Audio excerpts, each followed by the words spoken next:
Aquí estamos otra vez en nuestra segunda presentación sobre este seminario de profecía titulado Descubriendo el Apocalipsis, tu vida nunca será igual. Yo soy Carlos Muñoz Acosta, soy el orador asociado del Ministerio Amazing Facts y voy a estar compartiendo con ustedes estos temas tan importantes y tan relevantes para nuestros tiempos. Así que en la primera presentación le hice una introducción, aprendimos un poco sobre el libro de Apocalipsis, damos unos pasos básicos que nos van a ayudar y que vamos a volver a analizar más abajo en otras presentaciones. Pero en el tema de hoy ya quiero entrar directamente en el estudio de la palabra, en el estudio de las profecías. Y para eso entonces vamos a comenzar primero con una palabra de oración. Padre Santo, te damos gracias por el privilegio que nos concede de estar aquí nuevamente, del deseo que pone el Espíritu Santo en nuestro corazón de estudiar tu palabra y de tenerla en nuestras manos también. Gracias, dirígenos en todo lo que estudiemos en este tema y todo esto te lo rogamos y te lo pedimos en el nombre de Jesús. Amén. Quiero comenzar con Mateo capítulo 24, versículos 6 al 8, que dicen: Y oirás de guerras y rumores de guerras. Mirad que no os turbéis, porque es necesario que todo esto acontezca, pero aún no es el fin. Porque se levantará nación contra nación y reino contra reino, y habrá hambres, pestilencias y terremotos en muchos lugares. Y todo esto será el principio o el comienzo de dolores. Cristo nos está hablando de los eventos futuros que iban a estar pasando sobre esta tierra.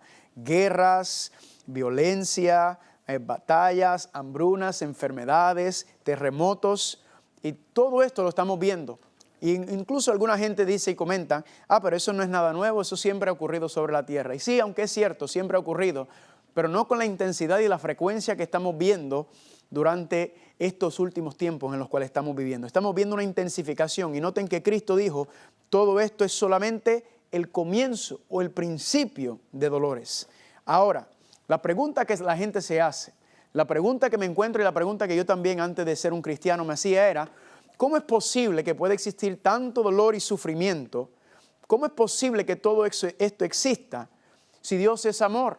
Si Dios es todopoderoso, ¿por qué Dios lo permite? ¿Por qué Dios no hace algo para parar con este sufrimiento, con todas las cosas que estamos viendo? Y la contestación a la pregunta, familia, es que ¿será que Dios es el culpable por todas las cosas que estamos viendo aquí? ¿Verdad? Hablamos de muerte, hambrunas, terrorismo, contaminación del agua, el aire, guerra, violencia contra mujeres, contra niños, ¿verdad? Lo que vemos en este mundo son cosas atroces, son desastres, mucho sufrimiento. Y la gente se pregunta, ¿en dónde está Dios? ¿Verdad? Alguna gente se pregunta si Dios es todopoderoso y omnisapiente, ¿cómo puede dejar que todo este sufrimiento esté pasando? ¿Por qué lo hace? Y a otra gente me han preguntado, ¿no es el hecho de que existe tanto dolor y sufrimiento prueba o evidencia de que Dios no es todopoderoso o que Dios no es bueno o que Dios no existe? Y así hay muchas otras preguntas filosóficas que la gente se hace. Pero cuando señalan y apuntan a Dios por las cosas que están pasando en este mundo, yo entonces vengo con la pregunta directamente y le digo, y le hago una pregunta. ¿Quién está cometiendo todas estas injusticias y atrocidades? ¿Quiénes son los que están llevando a cabo toda esta maldad que estamos viendo en el mundo? No es Dios, familia. Somos nosotros los seres humanos. Nosotros somos los que estamos portándonos de esta manera. Nosotros somos los que estamos llevando a cabo el sufrimiento unos con otros y nos hacemos tanto y tanto daño. Así que la pregunta no es, ¿qué es lo que le pasa a Dios? La pregunta es, ¿qué nos pasa a nosotros? ¿Por qué nos comportamos como nos comportamos? ¿Por qué somos así? Ahora, hacia Dios sí podemos preguntar, ¿por qué Dios permite estas situaciones y estas cosas que están pasando? Y esa pregunta también la vamos a ir contestando durante este seminario. Ahora, le pregunto, si yo le diera a usted este bolígrafo, ¿verdad? Vamos a suponer que este bolígrafo representara el poder absoluto de Dios, la omnipotencia de Dios estuviera representado en este bolígrafo. Y yo le diera a usted este bolígrafo en su mano y yo le dijera a usted, con este bolígrafo usted tiene todo el poder para acabar con la maldad, el sufrimiento, la guerra, la violencia, el suicidio, las enfermedades, todo. Este bolígrafo se lo voy a entregar y con este bolígrafo usted puede acabar con todas las cosas. Yo le pregunto, ¿cuántos de ustedes, tan pronto yo le entregara el bolígrafo, no lo utilizarían para acabar con la maldad y el sufrimiento en el mismo instante? Todo el mundo lo haría, ¿verdad? Yo enseguida que yo tuviera un instrumento que pudiera acabar con toda la maldad y la violencia y todo el sufrimiento, inmediatamente lo utilizaría para acabar con todo eso. Y entonces es tan interesante notar que nosotros que somos seres creados, nosotros que somos seres finitos, nosotros utilizaríamos este instrumento inmediatamente para acabar con la maldad y el pecado y el sufrimiento y todo. La pregunta es, ¿por qué Dios no lo hace si Él es el único que tiene ese poder? Si Él es el único que puede acabar con todo, si Él es el único que puede acabar con toda esta maldad, ¿por qué Él no lo hace? Porque nosotros lo haríamos. Y la contestación a esa pregunta, ¿por qué Dios no acaba con la maldad? ¿Por qué no acaba con el sufrimiento? La encontramos en el Salmo capítulo 51, versículo 5, que dice así: He aquí en maldad he sido formado y en pecado me concibió mi madre. Ya encontramos el problema de por qué nos comportamos como nos comportamos. Ya encontramos el problema de por qué estamos así, porque dice el salmista que en maldad hemos sido formados y en pecado fuimos concebidos.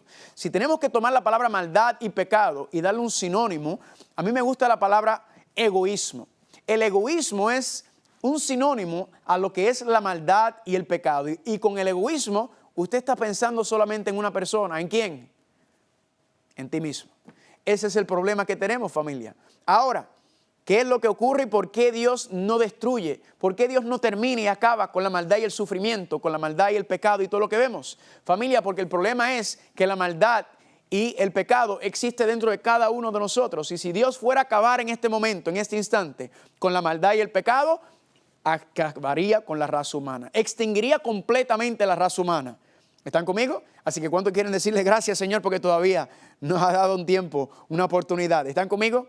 Ahora, eso no significa que Dios no va a acabar con la maldad y el pecado. De hecho, el libro de Apocalipsis nos detalla, nos explica, nos enseña que Dios va a acabar, Dios va a terminar con este mundo de sufrimiento, de atrocidades, de injusticias. Dios le va a poner fin a este mundo, pero Dios está esperando por algo. ¿Qué es lo que está esperando Dios para acabar con este mundo, con toda la maldad? Lo dice en 2 de Pedro capítulo 3 versículo 9. El Señor no retarda su promesa, según algunos la tienen por tardanza, sino que es paciente y no quiere que ninguno se pierda, sino que todos procedan al arrepentimiento. Familia, la razón por la cual Dios no ha acabado con la maldad y el pecado, no ha acabado con esto, es porque Dios está esperando por ti. Dios está esperando que tú le des la oportunidad de entrar en tu vida. Dios está esperando que tú le des esa brecha, le abras la puerta para que Él pueda mostrarte lo que quiere hacer por ti. Pero entiende una cosa, Dios no va a esperar por siempre. La profecía enseña y la Biblia enseña, familia, que la misericordia de Dios y la paciencia de Dios es infinito y eterno con aquellos que lo aman y lo honran. Pero con los rebeldes, con los arrogantes, con los tercos, familia, la palabra de Dios enseña que la paciencia de Dios tiene un límite y eso lo vamos a estar viendo especialmente por eso los tiempos proféticos que somos presentados. Ahora, vamos a hacernos dos preguntas que vamos a estar contestando durante las próximas presentaciones. La primera pregunta es, ¿cómo se explica la maldad si Dios es amor y todopoderoso? Esa pregunta la vamos a contestar en la presentación de hoy y la próxima presentación. La segunda pregunta, ¿cómo se va a resolver el problema de la maldad y el pecado sin destruirnos? Ahora, es interesante notar que lo que Dios más ama es a sus hijos y a sus hijas creados, ¿verdad que sí? Sus seres creados es lo que Dios más ama, pero lo que Dios más aborrece es el pecado y la maldad. Entonces la pregunta es, ¿cómo es que Dios va a acabar y destruir con el pecado y la maldad que existe dentro de nosotros sin destruirnos? Porque para Dios acabar con el pecado y la maldad, Dios tiene que separar ese pecado de la maldad, el cual cada uno de nosotros tiene. Y la pregunta es, ¿cómo lo va a hacer? Eso lo vamos a estudiar en un tema más adelante. Así que vamos a empezar con la primera pregunta. ¿Cómo es posible, cómo se explica la maldad si Dios es amor? Ahora, para eso tenemos que ir al comienzo, tenemos que ir al principio. Y la pregunta es, ¿creó Dios la maldad? ¿Creó Dios el pecado? Pues mire, en Génesis capítulo 1 y capítulo 2 nos habla y nos dice que todo era perfecto y bueno en gran manera. No había violencia, no había enfermedades, no habían guerras, no habían suicidios, no había cáncer, no había injusticias, no había atrocidades. Nada de eso existía en el comienzo, nos dice Génesis capítulo 1 y capítulo 2. Todo era bueno y perfecto en gran manera. Y cuando Dios creó el mundo, Dios le entregó el mundo a Adán y Eva, ¿verdad? Vamos a ver más adelante que el mundo, esta tierra fue un regalo de bodas que Dios le dio a Adán y Eva. Entonces, Él se lo dio y Adán y Eva se convirtieron en el rey y la reina de esta tierra. Pero si todo era perfecto y bueno en gran manera, ¿qué fue lo que pasó? ¿Qué es lo que ha pasado? Pues para eso yo quiero que usted me acompañe y vaya conmigo por favor al libro de Mateo. Mateo capítulo 13, hay una parábola muy interesante que es la parábola del trigo y la cizaña. Y yo quiero leerlo contigo para que usted vea y entienda cómo Cristo explica esta situación. Dice en Mateo capítulo 13, vamos a comenzar en el versículo número 24. Le refirió otra parábola diciendo, estamos en Mateo capítulo 13, versículo 24. El reino de los cielos es semejante a un hombre que sembró buena semilla en su campo. Pero mientras dormían los hombres, vino su enemigo y sembró cizaña entre el trigo y se fue. Cuando salió la hierba y dio fruto, entonces apareció también la cizaña. Ahora, brinquemos ahora al versículo número 36, que es la explicación de esto que está pasando.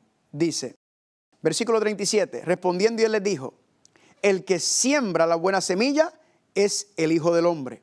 El campo es el mundo. Las buenas semillas son los hijos del reino y las cizañas son ¿quién? Los hijos del malo. Luego dice, el enemigo que la sembró es el diablo. Así que aquí claramente se nos enseña que Dios tiene un enemigo. Un enemigo que dice aquí que fue el que sembró la cizaña y ese enemigo se le llama y se le conoce en el versículo 39 como ¿quién?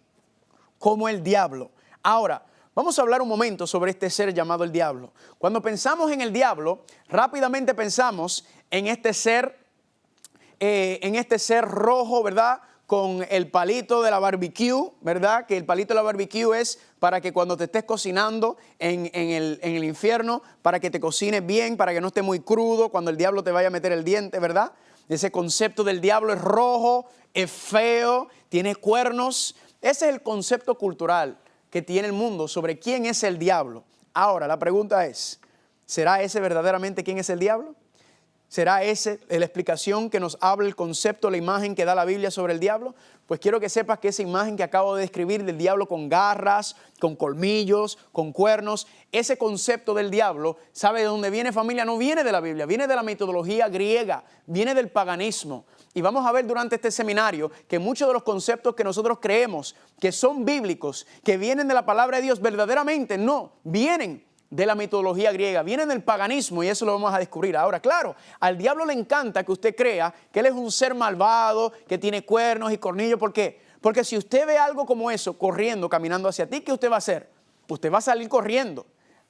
¿Sí o no? Claro que sí, ¿verdad? Pero eso es lo que el diablo quiere, familia. Él quiere que tú creas que él es algo así feo, horrible. Y sin embargo, familia, la Biblia no presenta ese cuadro. Quiero que me acompañen ahora al libro de Ezequiel, capítulo 28. Ezequiel, capítulo 28. Quiero que vayas conmigo a tu Biblia, porque quiero que veas la explicación bíblica sobre quién es este ser conocido como el diablo. Ezequiel, capítulo 28, versículo 12, vamos a empezar. Ezequiel, capítulo 28, versículo 12, dice así. Hijo de hombre, levanta endecha sobre el rey de Tiro y dile, así ha dicho Adonai el Señor, tú eras el sello de la perfección, lleno de sabiduría y acabado de hermosura. Antes de continuar, algunas personas me han dicho o me han preguntado, ¿y por qué ahí habla del rey de Tiro si tú me estás diciendo que estos versículos van a hablar de Satanás o de Lucifer? Y es bien sencillo. La razón es porque el diablo no se presenta directamente ante el ser humano. No va directamente entre ti, sino él trabaja detrás de sus agentes humanos para llevar a cabo su plan, para llevar a cabo sus maquinaciones, ¿verdad? El diablo trabaja detrás de gente, entonces eso es lo que estamos viendo aquí. Él está trabajando detrás del rey de Tiro y vamos a ver que la explicación es imposible que pueda ser que esté hablando de un ser humano. Dice así en el versículo número 12 nuevamente, tú eras el sello de la perfección, lleno de sabiduría y acabado de hermosura. En el Edén, en el huerto de Dios estuviste y de toda piedra preciosa era tu vestidura. Brinquemos al versículo 14. Tú, querubín grande, protector, yo te puse en el santo monte de Dios. Allí estuviste en medio de las piedras de fuego, te paseabas. Perfecto eras en todos tus caminos, desde el día que fuiste creado hasta que se halló en ti la maldad. A causa de la multitud de tus contrataciones fuiste lleno de iniquidad y pecaste, por lo que yo te eché te eché del monte de Dios y te arrojé de entre las piedras de fuego. ¿O quién? Querubín protector. Aquí, familia, nos está hablando de este ser, ¿verdad? De este ser llamado Lucifer. Y si usted nota, no está explícitamente dicho, pero sí está inferido.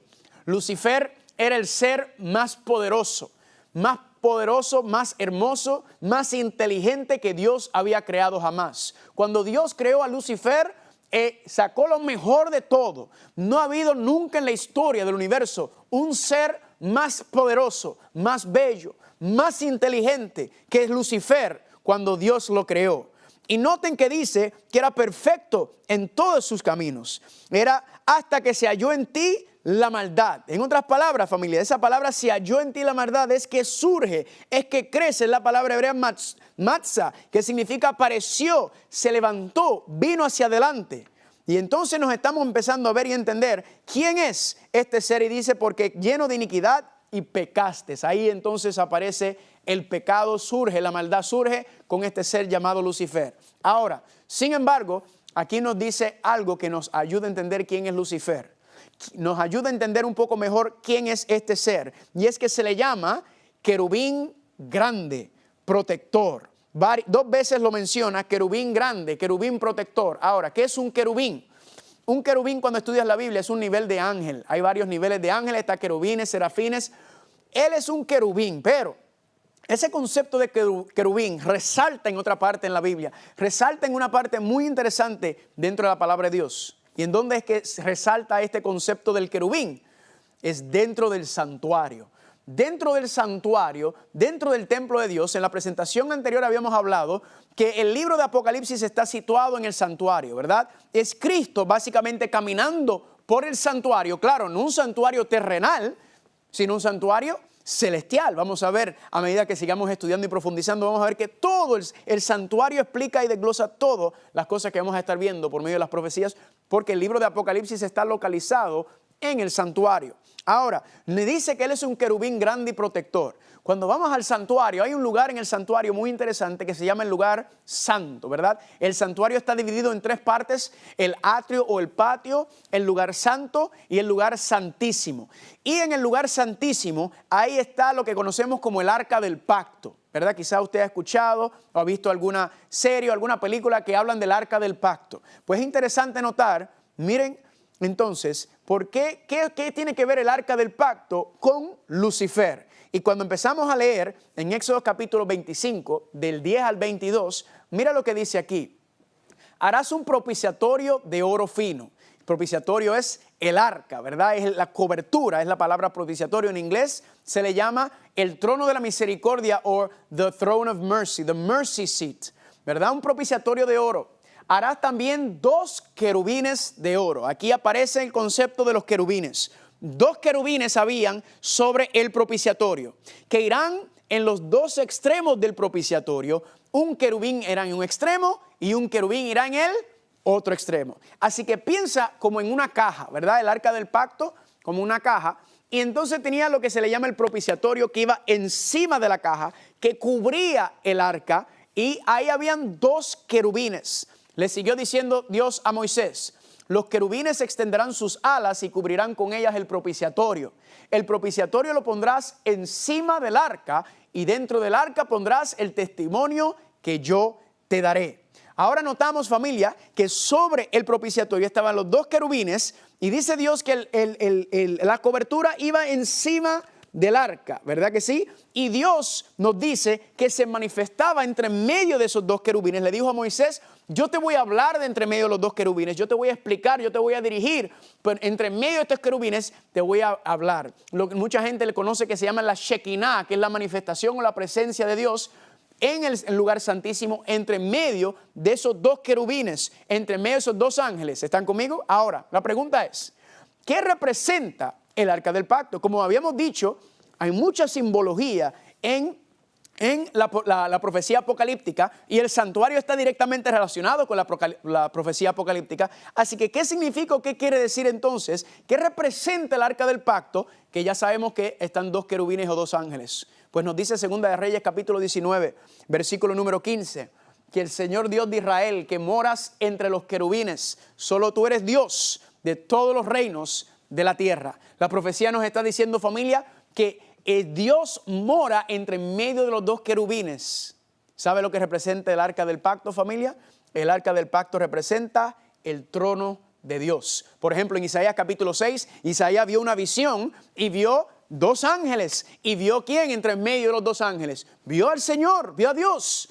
Y dice que vi el trono de Dios, familia. El arca del pacto es una representación, es una maqueta pequeña del arca del pacto en el cielo, no, del trono de Dios. Es una representación, sombra o figura del trono de Dios que se encuentra en el cielo. Así que ¿está sabroso o no está sabroso esto? Ahora, la pregunta es, ¿qué era el testimonio que iba dentro del arca? Porque dice que pondrás el testimonio dentro del arca. Así que si el propiciatorio, la cobertura representa el trono de Dios, significa que esa arca que está ahí, hay algo allá adentro y algo que está fundada el trono de Dios.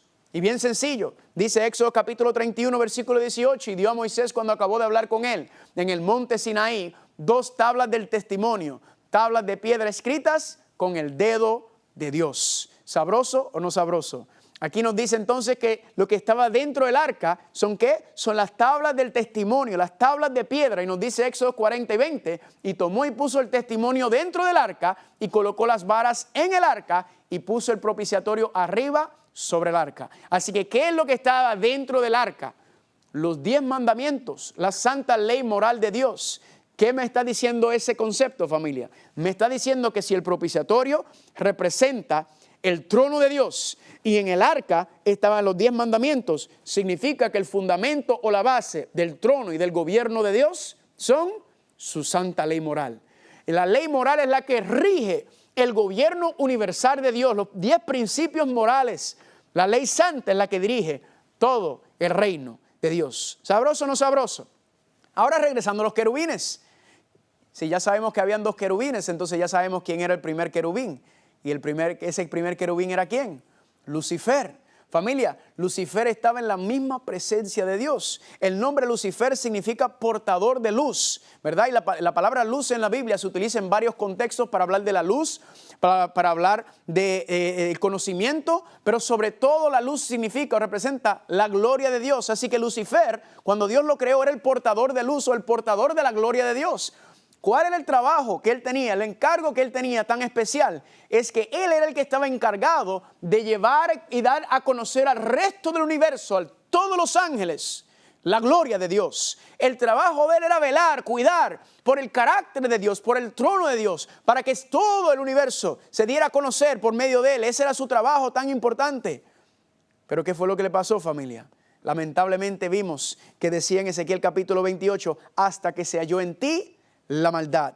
Algo pasó con Lucifer. Algo, este ser creado, el más poderoso, el más hermoso, el más inteligente, que estaba en la misma presencia de Dios, que moraba en el mismo trono de Dios, ahí mismo, en el lugar más privilegiado, algo le pasó, que él se apartó. Algo le pasó, que él surgió en él la maldad o el egoísmo. Porque recuerden que dijimos que la palabra maldad o egoísmo, pecado, significa, el sinónimo es egoísmo. Pues familia, nos dice que se halló en ti la maldad, que surgió en él la maldad, ¿verdad? Que se levantó y dice, por eso fue que fue llenado de iniquidad y pecó. Ahora, la pregunta es, ¿qué fue lo que pasó que llevó a Lucifer a ser egoísta? ¿Qué fue lo que pasó que lo llevó a rebelarse en contra de Dios? Estando en el lugar más privilegiado, el ser creado más increíble que Dios jamás había existido. ¿Qué fue lo que pasó? Pues nos dice en Isaías capítulo 14, quiero que vayan conmigo por favor. Isaías está 3 libros adelante de Ezequiel. Isaías capítulo 14, versículo 12. Mira cómo nos dice, aquí el profeta Isaías entra en la mente de Lucifer, ¿verdad? Y dice en el capítulo 14, versículo 12, ¿cómo caíste del cielo, oh lucero, hijo de la mañana? Cortado fuiste por tierra, tú que debilitabas las naciones, tú que decías en tu corazón, yo subiré al cielo en lo alto. Junto a las estrellas de Dios, yo levantaré mi trono. En el monte de Dios, yo me sentaré a los lados del norte. Y sobre las alturas de las nubes, yo subiré y yo seré semejante al Altísimo. Noten que el profeta Isaías se pregunta, ¿cómo es posible, Lucifer, que tú hayas caído de ese lugar tan privilegiado? Que hayas caído de esa posición que Dios te dio. ¿Cómo es posible, Lucifer, que tú te hayas revelado de ese lugar? Y aquí nos explica por qué. Es porque el egoísmo. ¿Qué dijo Lucifer? Yo subiré al cielo, yo levantaré mi trono, yo me sentaré a los lados del norte, yo subiré sobre las alturas de las nubes y yo seré semejante al Altísimo. ¿Cuál es el problema de Lucifer y por qué fue que surge la maldad? Es porque Lucifer se llenó de egoísmo. ¿Por qué? Porque él codició y deseó lo que no era de él. Él no estaba contento con el lugar, el privilegio, la posición que Dios le había dado en el reino de los cielos, ahí mismo, al lado del trono de Dios. No, él quería más. Él no se contentó. Él decía, yo quiero más. Incluso dice en el versículo 14, yo seré semejante al Altísimo. Y uno se pregunta, ¿será que Lucifer quiso ser semejante a Dios? Pues yo creo que no. Eso fue lo que él dijo. Él no quiso ser igual a Dios, él quiso ser Dios. Él deseó, codició el trono de Dios, el poder de Dios, la autoridad de Dios, el gobierno de Dios y la adoración de Dios. Él no quiso quedarse en ese lugar privilegiado, sino que él quería más. Y así fue, familia, cómo comenzó, cómo fue que llegó este problema, de dónde es que surge la maldad. El apóstol Pablo le llama el misterio de la iniquidad, porque es que no se puede explicar cómo de todos los seres, el que más privilegios tenía es el que se revela. Y sin embargo nos decía en Ezequiel que en ti fue hallado, en él fue que se halló el pecado, ¿verdad que sí? En ti fue que se ha levantado la iniquidad. Y mire qué interesante lo que significa el pecado, porque uno se pregunta, ¿y qué es el pecado? Primera de Juan capítulo 3 versículos 4 y 8 nos dice, porque el diablo peca ¿desde cuándo?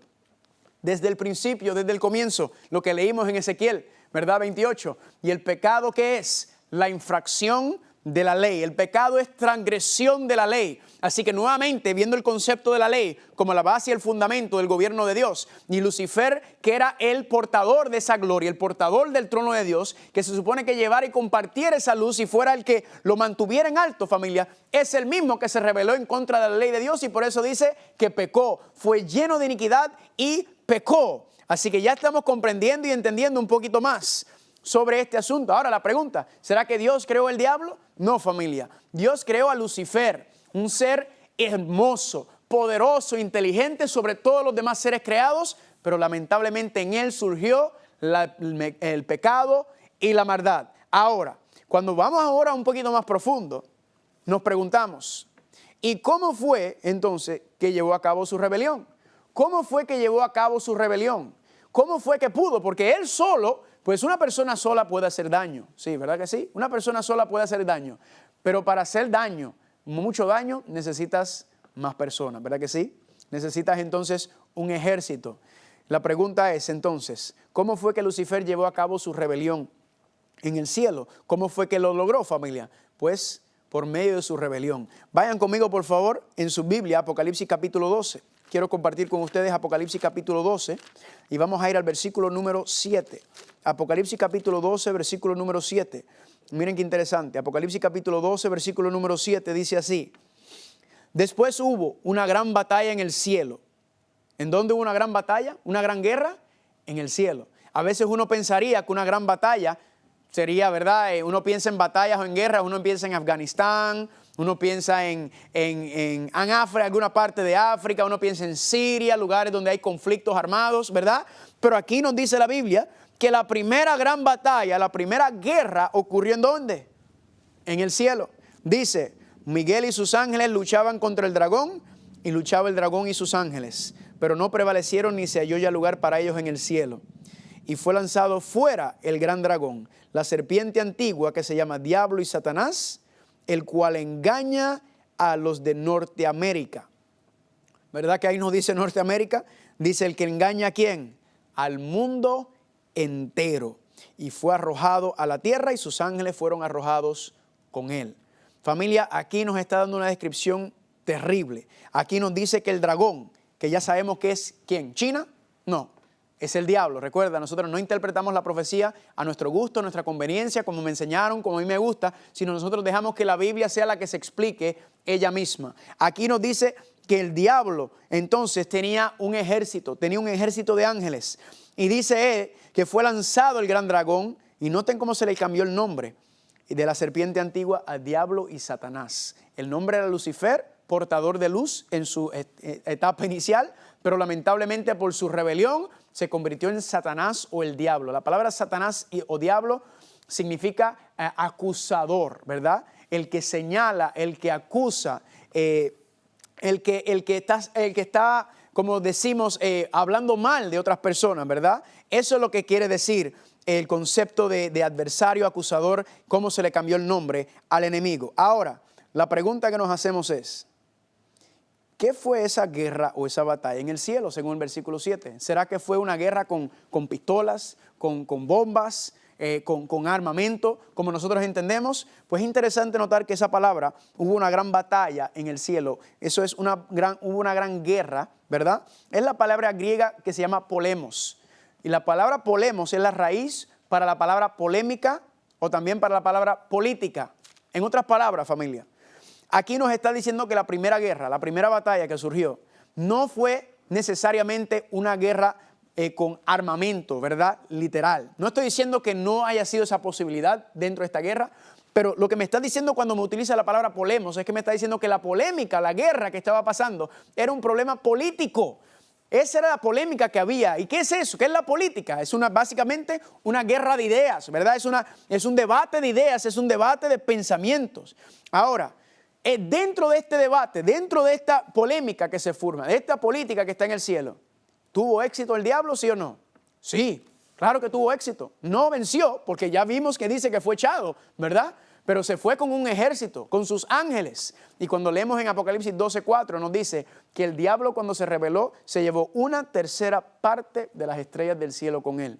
El diablo logró convencer 1/3 parte de los ángeles que moraban en la presencia de Dios que él tenía una mejor idea, que él tenía un mejor plan, que él tenía mejor idea de cómo llevar a cabo un gobierno, que él tenía mejor conceptos de cómo unirse. Él estaba entonces, familia, diciendo, convenciéndolos, dice aquí, para que lo siguieran a él. Ahora, eso me indica algo a mí, porque si estos ángeles, si 1/3 parte de los ángeles del cielo eran seres perfectos, no mentían, no conocían en la mentira, no conocían el pecado, y el diablo logró convencer 1/3 parte de ellos, seres celestiales, seres que vivían en el cielo, ¿será que entonces nosotros podemos contra el diablo? ¿Será que nosotros tenemos poder contra el diablo? No, familia, ni siquiera nosotros lo podemos ver. El enemigo es invencible a nuestros ojos, familia. Pero aquí nos dice, familia, que logró convencer 1/3 parte de las estrellas del cielo. ¿Qué me dice eso a mí? Que yo, tratando de pelear contra el enemigo, es una pérdida de tiempo. Yo no puedo ni ver al enemigo. El único que puede vencer al diablo, el único que puede vencer a Satanás, dice la palabra de Dios, es Cristo Jesús. Así que eso nos debe indicar, nos debe decir algo, que es la única manera de pelear, porque dice aquí que Él tiene a todo el mundo engañado, ¿verdad? Vamos a ver que el engaño es por medio de la bestia, y eso también está representado cuando dice que Babilonia está dando su vino al mundo a beber. Esta es la guerra, esta es la batalla, familia, que está hablando aquí.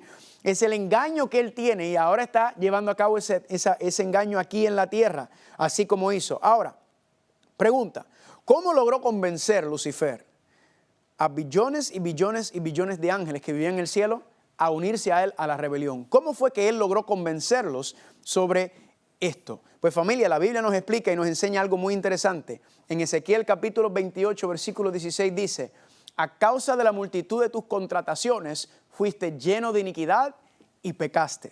Esa palabra contratación es una palabra muy interesante. Y cuando lo leí, yo me acuerdo que decía, ¿qué es eso de que a causa de la multitud de sus contrataciones? Pues cuando usé la concordancia, que les recuerden que les expliqué que la concordancia junto con la Biblia son los dos instrumentos que tú quieres para estudiar, porque no entendía lo que decía contrataciones. Pues busqué en la concordancia y encontré que la palabra contrataciones es la palabra hebrea rakal. Ahora, para entender lo que son contrataciones, para entender lo que es rakal, ¿qué tengo que hacer? Pues tengo que simplemente buscar en dónde en otras partes de la Biblia se utiliza la misma palabra, rakal, y eso entonces me va a explicar, a decir qué es lo que significa contrataciones. Recuerden lo que les había dicho, la Biblia se explica sola. Usted lo que necesita, familia, son los instrumentos para poder hacerlo y estudiarlo, y es comparando versículo con versículo, como habíamos hablado en la presentación anterior. Un texto aquí, un texto allá, línea sobre línea, y ahí. Ahora, cuando busqué, encontré la palabra rakal en otras palabras, en otros lugares en la Biblia. Adivinen qué encontré. Ezequiel capítulo 22, versículo 9 dice, en ti han estado calumniadores. Ahí está la palabra rakal, derramando sangre. Así que ya encontramos lo que significa contrataciones. ¿Qué significa? Racal, calumnias, pero también significa algo más. En Levítico capítulo 19, versículo 16 nos dice, no andarás chismeando entre tu pueblo. La palabra racal entonces significa ¿qué? El chisme. Así que, ¿qué era lo que el diablo estaba haciendo? Estaba levantando calumnias, acusando, señalando, que es lo que significa diablo y Satanás. ¿Y estaba haciendo qué? Estaba haciéndolo por medio de chismes. Familia, el diablo fue el que inventó el doctorado en chismología. Así que si a usted le gusta el chisme, entienda y comprenda con quién usted se está aliando. No, yo no me quisiera aliar con ese enemigo que está aquí. Aquí nos dice entonces, familia, que el diablo empezó a ¿qué? A regar chismes, a difamar a Dios. Empezó a levantar calumnias en contra de Dios. Empezó, ¿y cómo fue que empezó?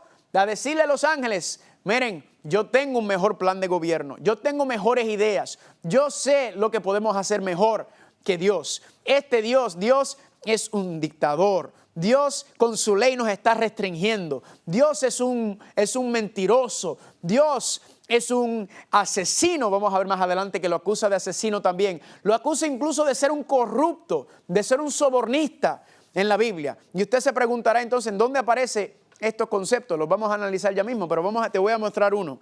Vayan conmigo, no vayamos conmigo, pero ahí va a estar en el libro de Job. ¿Ustedes recuerdan la historia del libro de Job?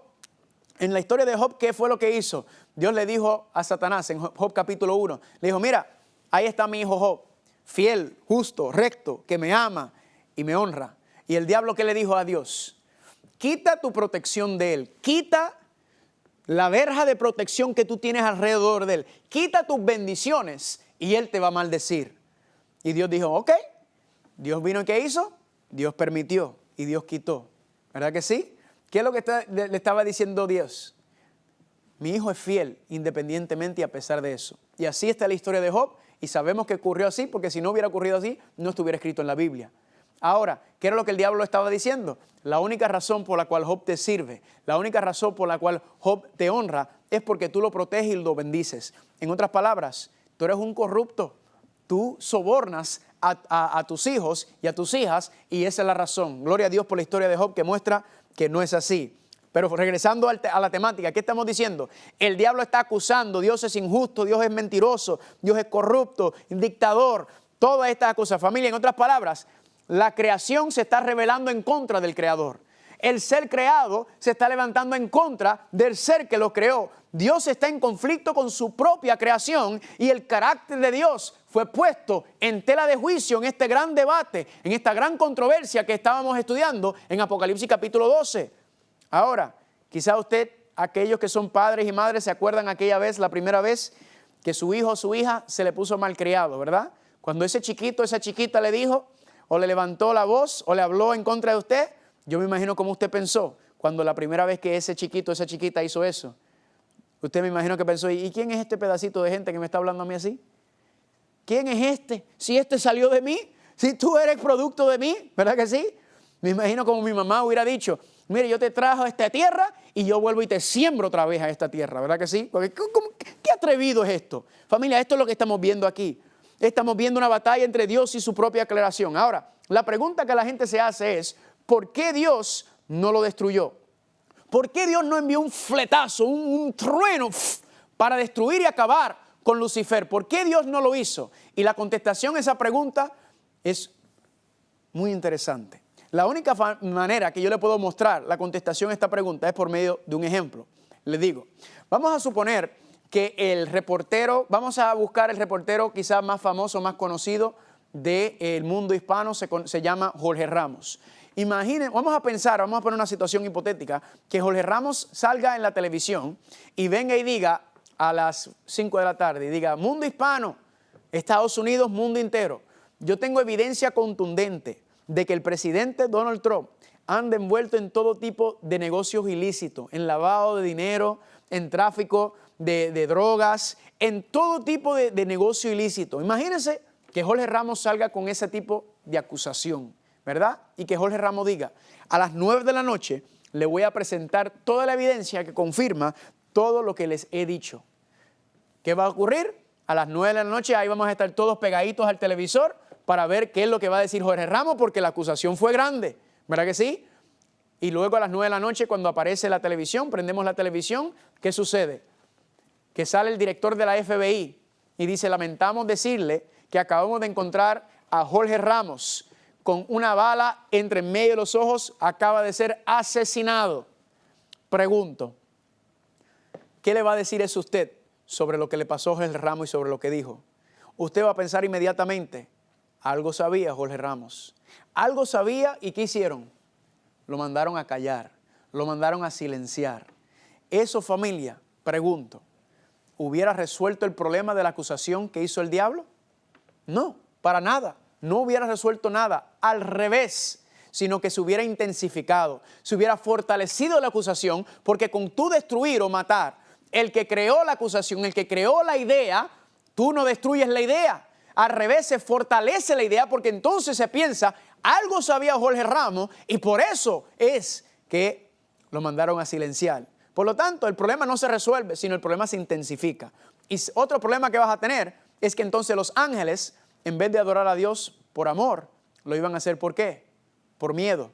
Iban a tener miedo de hablar en contra de Dios. Iban a tener miedo de decir algo en contra de Dios, porque decir, no vayamos a terminar como terminó Lucifer, que mira, lo terminó y lo destruyó en ese instante. ¿Están conmigo?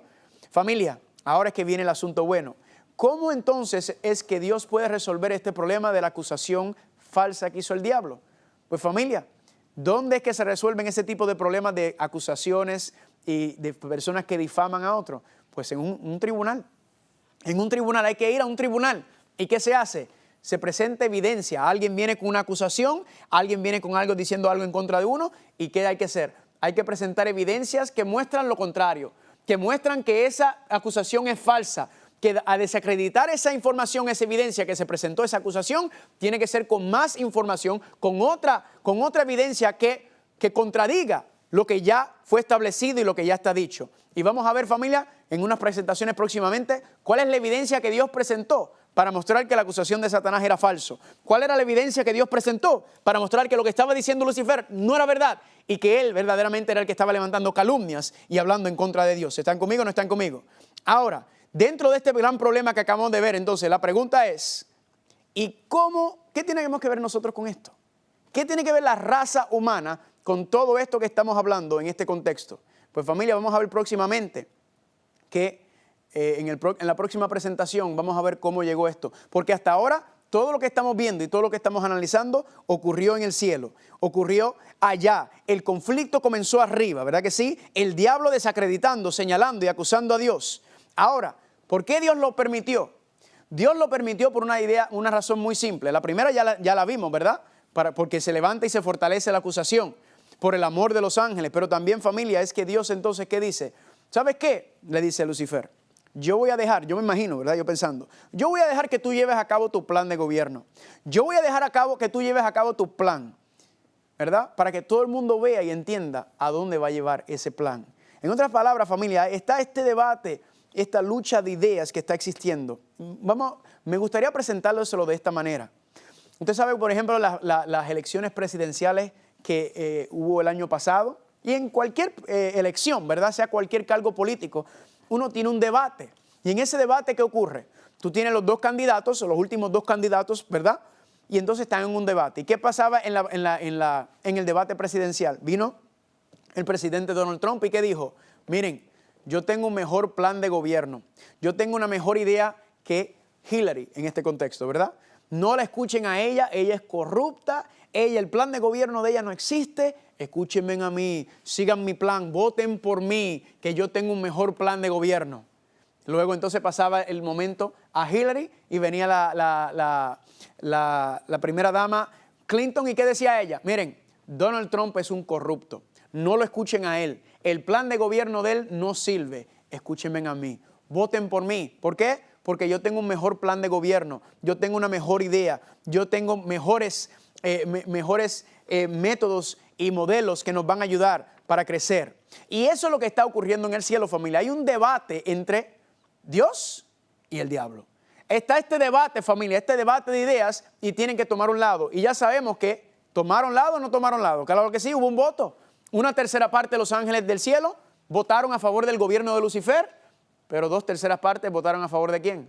a favor de Dios. Y eso fue la división que hubo en el cielo, familia. Esa fue la discordancia que hubo en ese momento.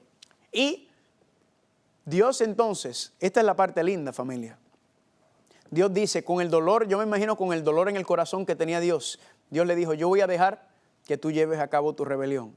Yo voy a dejar que tú lleves a cabo tu plan. Ahora, esto no va a ser para siempre. Yo voy a dejar que esto ocurra, ¿con qué propósito? Para que el universo y todos sepan y entiendan qué es lo que tú estás haciendo. ¿A dónde lleva el egoísmo? ¿A dónde lleva la maldad? ¿Cuál es el producto de eso que está pasando? Dios está diciendo, yo voy a dejar que eso ocurra porque yo quiero que todo el mundo quede en evidencia y quede claro que al final, ¿verdad? Nuevamente estamos en el concepto de este juicio celestial.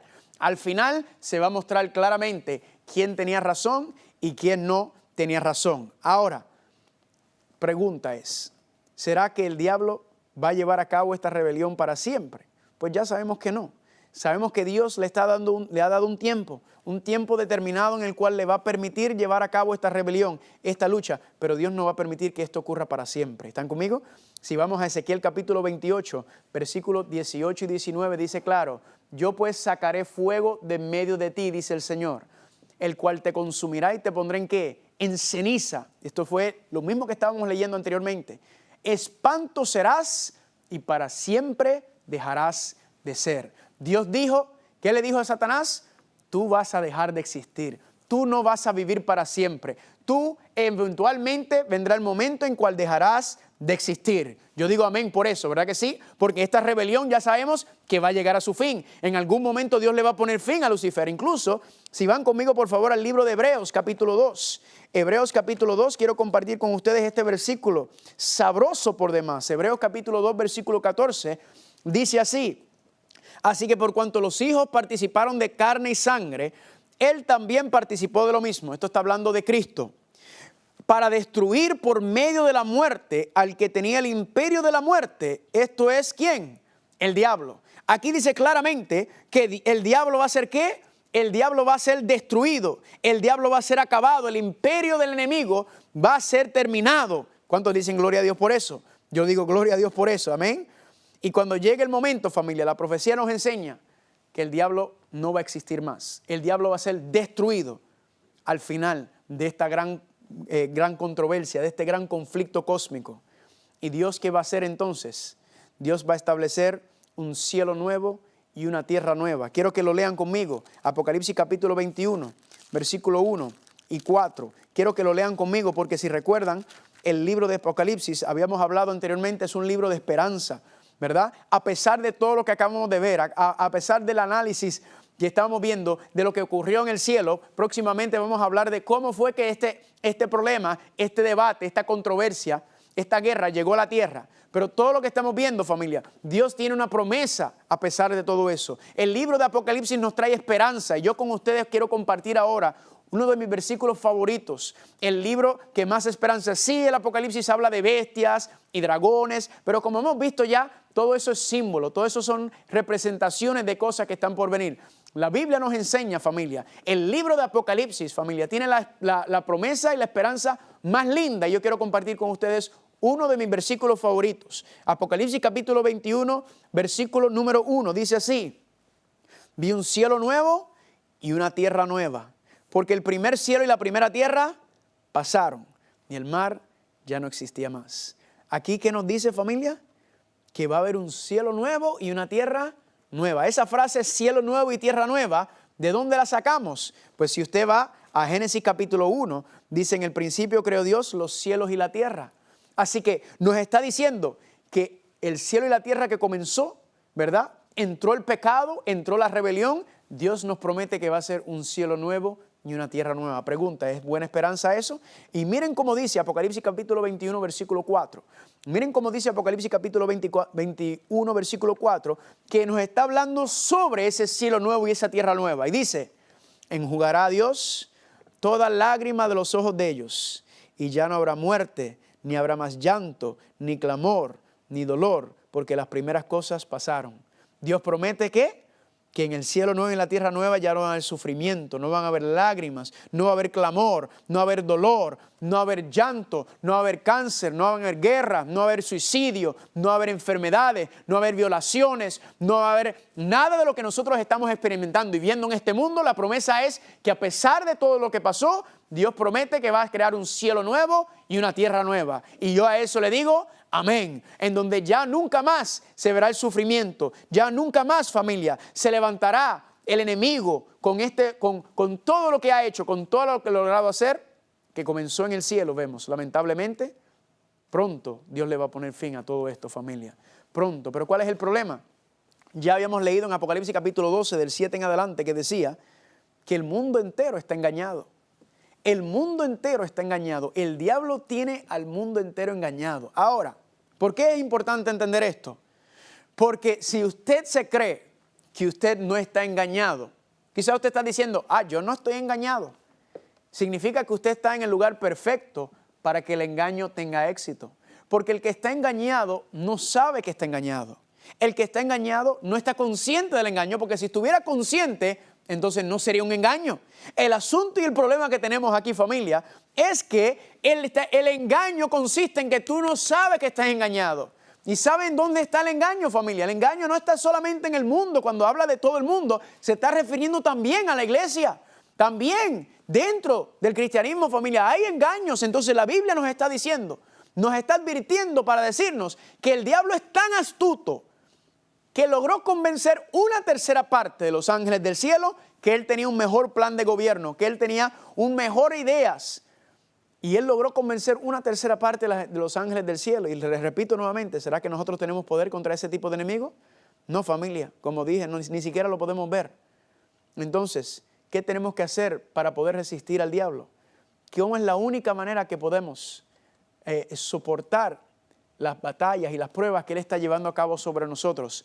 ¿Qué es la única esperanza que tenemos nosotros para salir del engaño, para que no caigamos y seamos lo que la Biblia habla de la eterna perdición, familia?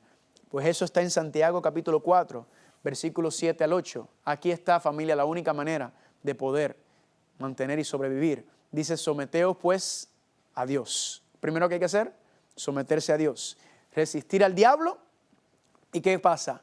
Y huirá de vosotros. Vosotros acercaos a Dios y Él se acercará a vosotros. Yo digo gloria a Dios. En este versículo, Santiago capítulo 4, 7 y 8, familia, está la clave para que usted pueda tener victoria sobre el enemigo, para que usted pueda tener victoria sobre la tentación, para que usted pueda tener victoria sobre el pecado. El pecado, dice la Biblia, que ha salido para destruir, para mentir, para acabar, para matar. Él quiere acabar con tu vida, Él quiere acabar con tu matrimonio, Él quiere acabar con tu negocio, Él quiere acabar con tu casa, Él quiere acabar con tus planes, Él quiere destruir. Eso es lo que Él quiere. Pero aquí nos dicen en Santiago capítulo 4, 7 al 8, que ¿qué tenemos que hacer primero? Someternos primero a Dios. Amén.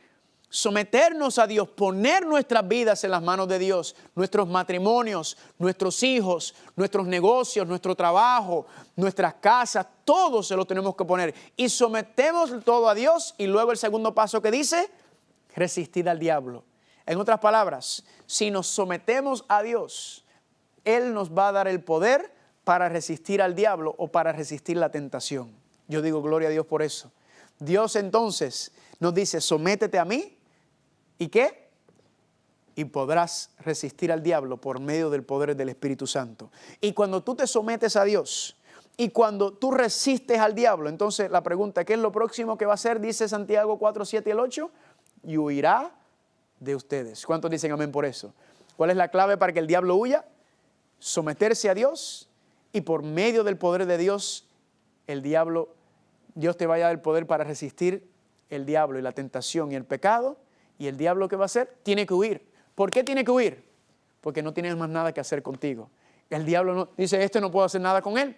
Ahora, no quiere decir que no va a seguir tratando de atacarte por otros medios, pero contigo directamente, él sabe que no puede. ¿Por qué? Porque has sometido tu vida a Dios. Te has puesto las manos de Dios y Dios te va a dar el poder y la victoria sobre el diablo, porque el único que puede vencer al diablo es Cristo Jesús. Amén. Dice, acercaos a Dios y Él se acercará a vosotros. Vamos a ver, familia, que la razón por la cual Dios permitió la rebelión de Lucifer es por amor. ¿Y cómo que tiene que ver el amor? ¿Por qué el amor? Porque la esencia del amor es la libertad. ¿La esencia del amor es qué? La libertad. Entonces, Dios no obliga a nadie a seguirlo.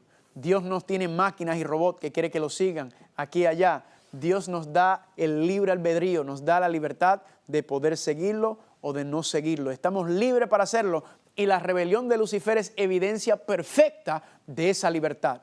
Porque si no hubiera tenido la libertad Lucifer de rebelarse, no se hubiera podido rebelar. Dice la Biblia que Dios es amor y la esencia del amor es la libertad. Y esa libertad fue la que Dios permitió que Lucifer llevara a cabo su plan de salvación, su plan de engaño. El plan de salvación lo vamos a ver que Dios es el que lo está presentando adelante. Y Dios nos está diciendo, ahora, yo quiero salvarte, yo quiero sacarte de las garras del enemigo. ¿Qué tienes que hacer? Sométete a Dios, resiste al diablo y el diablo huirá de vosotros. Amén. Así que yo no sé cuál es la situación que tú estás pasando en tu vida. Yo no sé cuál es la situación que estás pasando por. Yo no sé la dificultad de tu matrimonio, yo no sé los problemas de tus hijos, problemas en la escuela, problemas legales, problemas económicos, problemas de salud. Yo no sé cuál es el problema, pero yo sé que tú tienes algún problema y quizás más. ¿Por qué? Porque yo también los tengo. La Biblia no nos dice en ninguna parte que no vendrán los problemas. La Biblia lo que nos dice es que Dios estará con nosotros por medio de las pruebas y las tentaciones y las batallas que el enemigo está tratando de llevar sobre nosotros. Y eso se encuentra en Isaías capítulo 41, versículo 10. Este es mi versículo favorito de la Biblia, por encima de todos, que voy a compartir y quiero cada día que estemos juntos, que lo memorices, que te lo grabes y que lo escribas. ¿Y cómo dice Isaías 41, 10? No temas, que yo estoy contigo. No desmayes, que yo soy tu Dios. Yo te doy fuerzas. Yo siempre te ayudaré, yo te sostengo con la diestra de mi justicia. Familia, no importa el problema que está pasando, no importa la situación, cuando tú lees esta promesa, cuando aprendes a aferrarte a las promesas de Dios, cuando aprendes a creer en Dios, a caminar con Dios, cuando te sometes a Dios, pasas tiempo en su palabra, esas promesas que Él dice se te graban en la mente, se te sellan en el cerebro. Y cuando venga el problema, cuando venga la tentación, vas a poder resistir, vas a poder sobrevivir. Amén. No temas que yo estoy contigo, no desmayes porque yo soy tu Dios. Yo te doy fuerzas, yo siempre te ayudaré. Aferrémonos a esa promesa, aferrémonos a eso, familia, y vamos a ver la gloria de Dios en nuestras vidas. Independientemente de lo que vemos, entendemos, comprendamos que esté pasando, decir yo voy a confiar en ti, yo voy a ser fiel a ti, Señor, y el Señor siempre va a cumplir su promesa. Familia, llevo 10 años caminando con el Señor y el Señor nunca me ha fallado hasta el sol de hoy. Yo le he fallado mucho, pero Él nunca me ha fallado y yo quiero que tú aprendas a tener la misma confianza en Él como yo estoy aprendiendo también. Que el Señor los bendiga.